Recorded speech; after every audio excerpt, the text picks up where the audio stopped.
How's it going, everybody? And welcome to this classified discussion here on GameXplain. I am Joey, and I am joined by my two European lads from the review discussion that we just had earlier this week.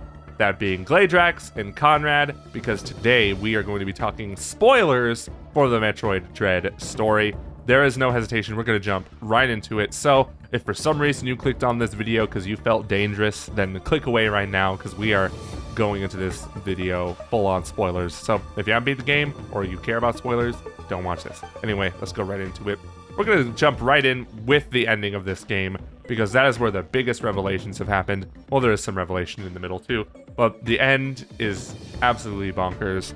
So it turns out the enemy Chozo that started this game off with a battle with Samus was named Beak, and he is Samus's father. Not biological father, of course, her adoptive father, who clearly has some very insidious intentions because he wants to basically take over the galaxy with Metroid DNA. And who else has Metroid DNA but Samus Aran?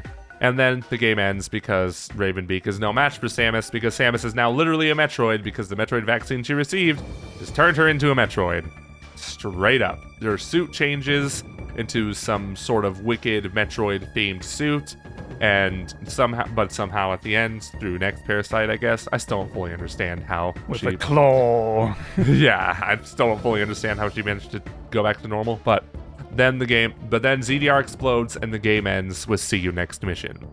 What an ending to a story arc there. Like, wow. So, Glaedrax, what are your thoughts on the ending of this game, or just in general the story, I should say? So I liked the overall story, but I had a few things which bothered me. First of all, being what I think is quite the incoherence, with Metroid Fusion.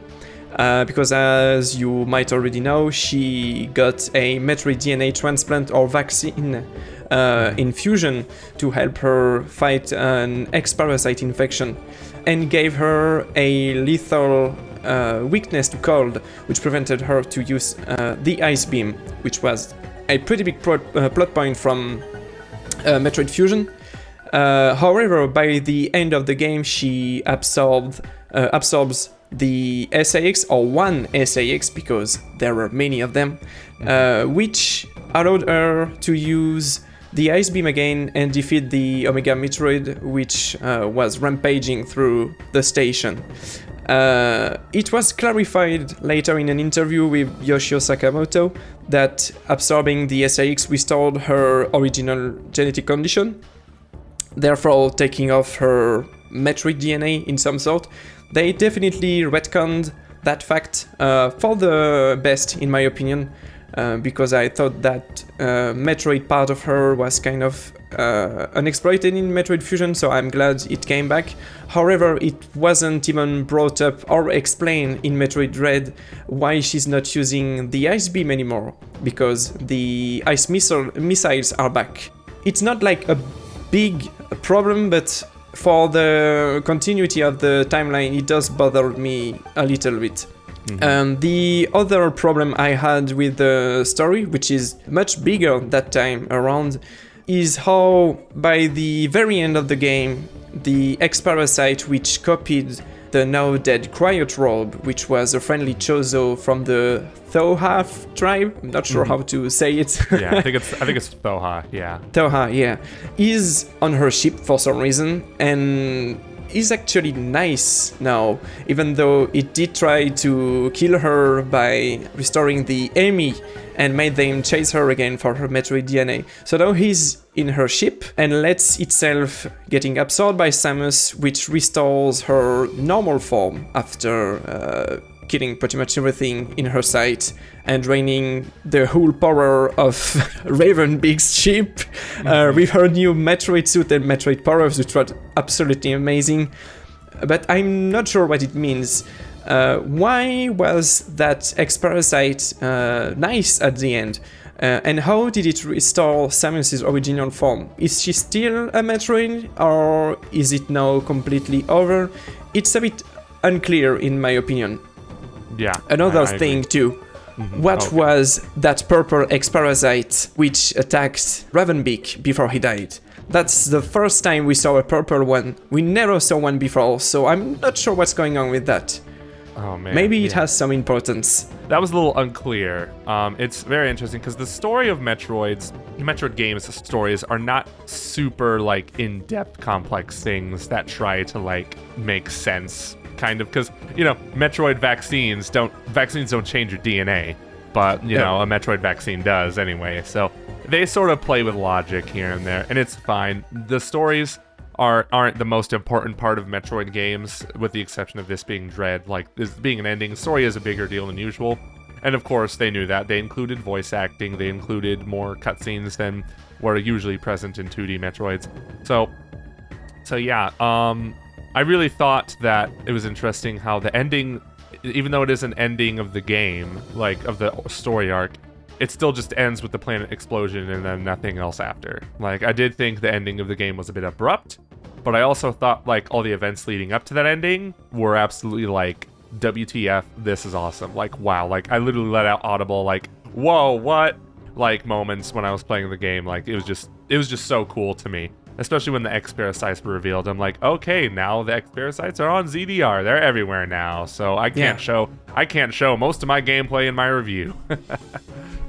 Yeah, so Konrad, what are your thoughts on the story in this game? I'm very glad that they finally let us see Chozo alive in the Metroid game, and not just ghosts or statues and some messages from some dead Chozo a long time ago. No, it's living. Yes, they are on the brink of extinction, but we even got a Chozo from SR388 and one from ZDR, and I was so happy to see the difference between the two, because one is pacifist, very focused on science. The other is imperialistic, conquest focused, and simply a warrior. And this is the great thing that I felt like they should have addressed a long time in Metroid. That is that the Chozo are in many ways a tribe of two people. Ones that want to live peacefully with the other races, and the other ones who want to conquer the other races. Because the Chozo are the most intelligent species in the universe and the galaxy. It's made pretty clear in the manga and throughout the games as well. The technology that they've had since ancient times is something that surpasses humanity. Just look at Samus's power suits. They're literally all developed by Chozo. So I'm very glad we finally got to see living speaking Chozo. And even Samus spoke in the Chozo language. Yes. That was so hype.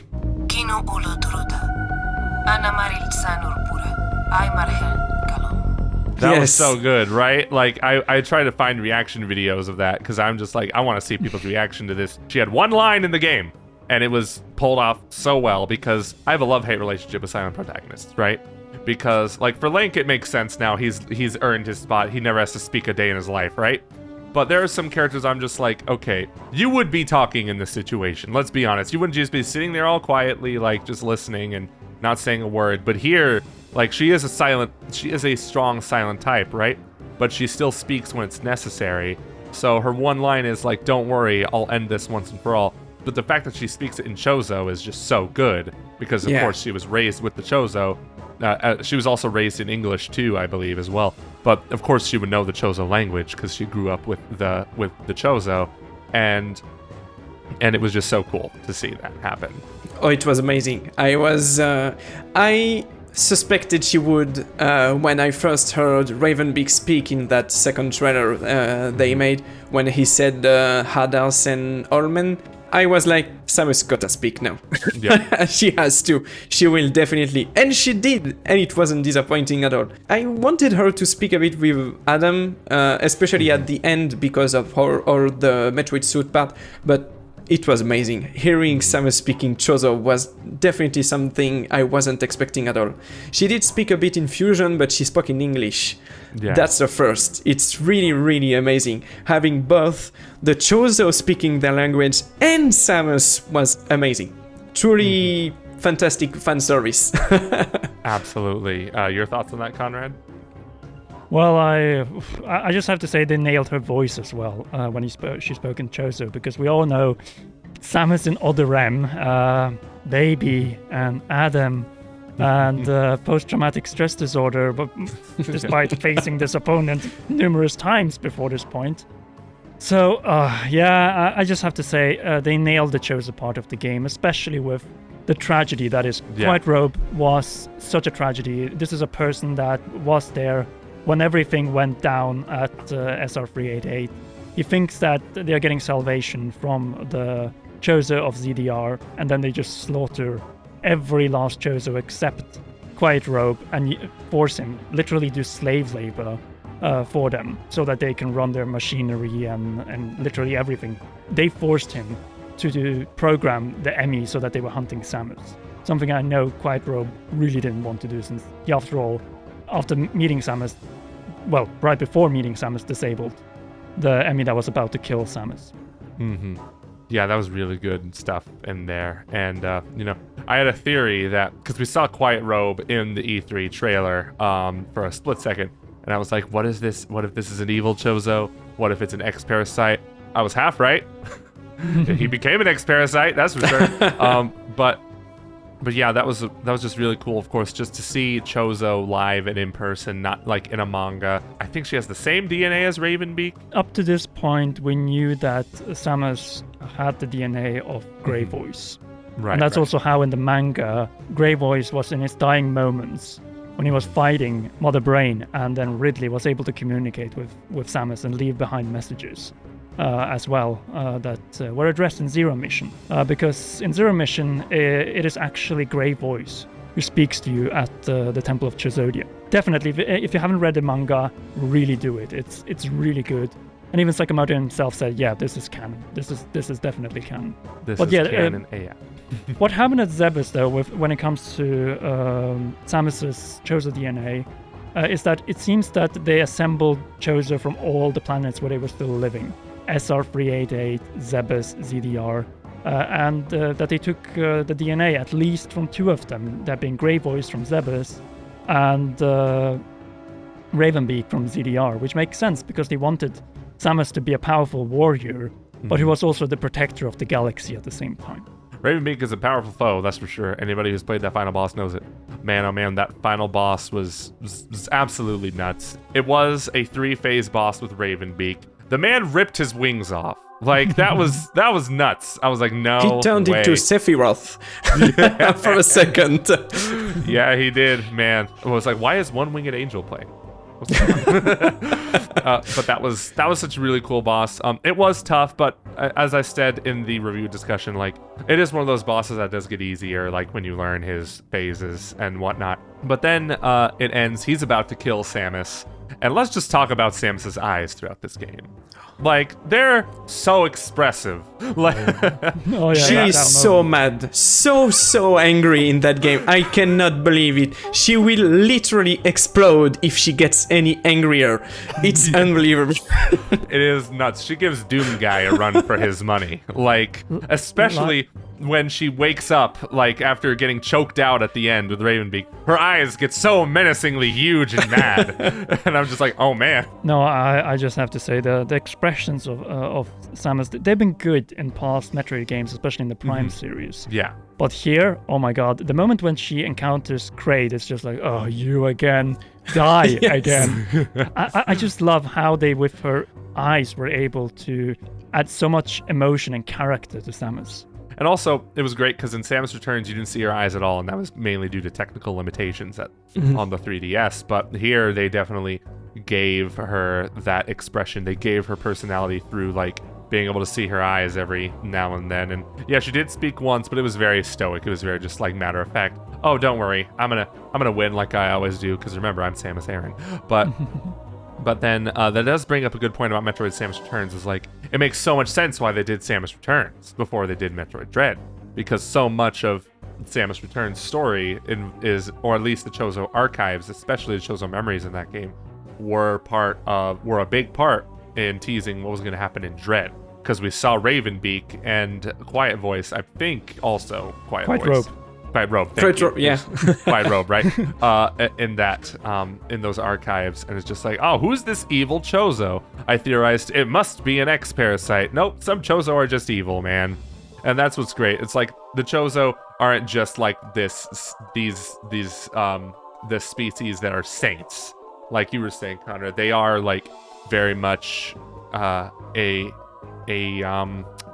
civilization, and every civilization, every race of beings has its bad apples, and that's where Ravenbeak comes in. And yeah, it was just so cool to see them continue what they teased in Samus Returns. And we even theorized here on GameXplain, like when that game came out, that this would tease the next 2D Metroid game. And man, oh man, we were right on a lot of things, not as much right on others.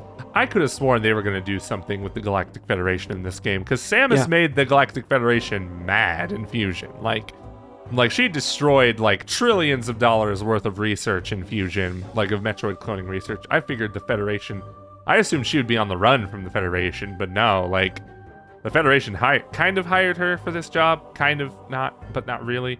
They didn't really clarify that, but they did. But Adam did say at the beginning that there was a bounty for this assignment, but the risk for it wasn't worth the reward. Makes me wonder if she still is on bad terms with the Federation or not. Yeah, it doesn't really feel like Fusion has many consequences aside from the Metroid DNA vaccine, which is kind of a bummer, but it's alright. I was really expecting the Amy not to be hacked, though. I was expecting them to be rocking as intended, as in trying to kill Samus because of what she did on the BSL station. It's okay. Maybe it's a story for another time. Right. They have so many stories to continue. Like they said at the end, see you next mission. What's that next mission gonna be, right? Yeah, what did you think about that, Konrad? Because I know we talked about this before when I was on Commonwealth Realm, like with the timeline especially. Like we figured Samus would be on the run, like in the next Metroid game maybe, but she really wasn't. I'm not entirely sure if she's not on the run, but the Galactic Federation needed her for this mission because she's the only person that is immune to the X because of the Metroid DNA. The only predator that is explained to the X, and that's also why the Metroids were engineered by the Chozo in the first place, was so that they could kill all the X-Parasite on SR388, since that was a much bigger threat than the Metroids. So I have a feeling that it's just a temporary truce between the Galactic Federation, because now she also destroyed the Emmy after all, which is another addition to the bill that she's been accumulating from. She's in so much debt. She has a lot of debt. Tom Nook is definitely going to come and get here. Come the get Federation her kneecaps. sends him out, but. Yeah, if we look at Other M, which seems to be also canon, at least Sakamoto has been recognizing it. So she destroyed the bottle ship, she destroyed the BSL and SR388, and in Fusion it was made clear that we are restraining you, Samus, for what you've done. And she went and just confronted the SAX anyway and just destroyed everything because she knew the X is a lethal threat. It has to be destroyed, and that's why also ZDR was destroyed at the end. You can't leave the X alive, because if it spreads to other planets, it's over. I just love the threat of the X because like it's unstoppable, and it's literally unstoppable unless you have Metroids, which Samus is. So yay, the X parasites are scared now. And also the thing Adam said in Metroid Fusion, saying like, oh, maybe the X see you as a threat to X elsewhere. And it was totally like, yep, they knew right away that the X would be somewhere else. And in this case, it was on ZDR. It was in containment, though, in that one area. The name of it escapes me. But then you go in there, there's an X-Parasite. Were we that surprised when we saw an X-Parasite? Were we? I strongly believed that the X-Parasites wouldn't be on ZDR. I expected it to be a hoax to lure Samus on the planet, which still was the case. But when I knew what happened, I understood why we didn't see the parasites at all in the footage we saw from the game. Because if the X-Parasite, and we saw that in action in Metroid Dread, if it was really in the wild in ZDR, the whole planet would be flooded with them. And that's what happened when they got freed by Samus. Yeah, it's nuts. I was frankly more surprised that we didn't see any Metroids at all. Yeah. I really thought, they're toying with us. There's totally gonna be Metroids here. I'm pretty sure they were cloning like creatures on that planet anyway. But Metroids weren't one of them, because now Samus is a Metroid. So I thought that was a really cool way to bring them in. The Metroid. Yeah. She is now the Metroid. God The bless ultimate her. warrior. And she also looks like a watermelon now, kind of. Exactly. She belongs to Super Mario Sunshine. But also I do want to talk about the bosses in the game. We talked about the bosses with their we didn't really go over too much on them, but I was quite surprised that Kraid was the only returning boss in that game. Yeah. When that kind of makes me think, yeah, maybe Nintendo shouldn't have spoiled that. Yeah, that's exactly the one issue I have with the marketing of Dread, is that they spoiled too much, and that Kraid was that one step too much. Even in games like Prime, you didn't have many returning bosses, and I think they went the same route with Dread. It's like, okay, we can't resurrect Ridley after what happened in Other M and Fusion. No. So who do we bring in? Oh, Kraid. Yeah, he only has shown up in 2 Metroid games until up to this point. So that made sense. But why do you spoil it then? It would have been the perfect surprise. It's just like, we would have the same reaction as Samus. Yeah. Like, whoa, if it he's wasn't back. spoiled. The thick boy is back, baby. Now die. Justice for Crocomire. But I'm just glad Nintendo didn't spoil, like, that the X were back. They could have spoiled way more in the marketing, I think, yeah. But also, when they made Metroid Dread Report, Volume 8 or 9, I forgot. It was the one where they just talked about every area in the game. I was like, okay, I'm not reading this. That's too much. It is unfortunate, though, because when it comes to marketing, there is statistical evidence to show that the more you show in marketing, the better the product you're selling sells. Avatar, for example, for a while, it was the highest grossing movie of all time. The trailers showed the entire movie, and that's probably the logic they were getting at with Metroid. And I get it. Metroid, it's been a long time since we've had a Metroid. There's a lot of new people coming into Metroid, but yeah, they definitely needed to tone stuff down for this, and I hope they leave some mystery involved for Metroid Prime 4. Like, for example, they didn't show us, like, barely anything of Breath of the Wild. And we need something like that for Metroid Prime 4, in my opinion. Well, the reason is that we didn't have a 2D Metroid game in 19 years, and if you release any of the Metroid Prime games before that, people will know what they're getting into. So you will not need the same amount of marketing. People are going to be hyped no matter what, both because of Dread, both because of the HD remaster of Prime. So I think that's the way to go. And I would also like to mention another point.